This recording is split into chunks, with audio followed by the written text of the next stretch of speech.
Tinungo na ng pulisya yung bahay ng suspect sa pag-atake sa Resorts World Manila. Kaugnayan ng kanilang investigasyon siyempre. At sa kaugnayan umano nitong si Jesse Carlos sa pagpatay sa 2 tao, ilang sandali bago siya sumalakay sa kasino. Narito ang pagtutok ni Ivan Mayrina.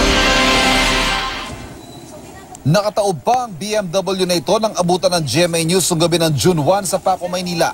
Sa loob, 2 taong natagpuan. Tigmak sila ng dugo pero hindi dahil sa pagkakataob ng sasakyan, kundi dahil sa mga tama ng bala. Patay na ang 2 na nakuha mula sa loob ng sasakyan. Kinilalang sina Attorney Elmer Mitra at Alvin Cruzin. Sabi ng Southern Police District, isa sa tinutumbok ng kanilang investigasyon sa insidente, ang kaugnayan ng suspect sa pag-atake sa Resorts World Manila na si Jesse Carlos. Sa spot report, nakita ng mga saksi na may isang lalaking gumapang palabas ng sasakyan at tumakbo palayo. Naka-dark blue t-shirt, light-colored cargo pants, katamtaman ng pangangatawan at 5'9" ang taas. Hindi pa rin ipinapakita sa amin ng pulisya ang kuha ng CCTV ng insidente, pero kinumpara na raw ito sa kuhang ito kay Carlos habang pauwi ng kanyang bahay pasado 10:00 ng gabi noong June 1, ilang oras bago nangyaring kanyang pag-atake sa Resorts World Manila.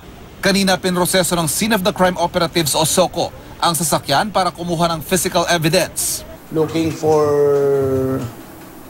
mga blood clots, yung physical evidence like yung buhok, kasi pwedeng gamitin yan for possible matching. Tinungo na rin ng MPD Homicide ang bahay ni Carlos sa Felix Huerta Street sa Santa Cruz, Maynila. Hindi nila pinakuhanan sa amin ang kanilang isinagawang investigasyon. Tinitignan natin yung possibility siyempre na natatanggap din natin yung tungkol kay Jesse. Pero wala kasing tao dun sa bahay nila. So physical evidence sir ang takapakay natin dito? Oo, dapat.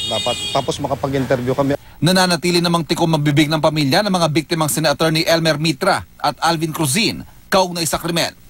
Ivan Mayrina, nakatutok, 24 oras.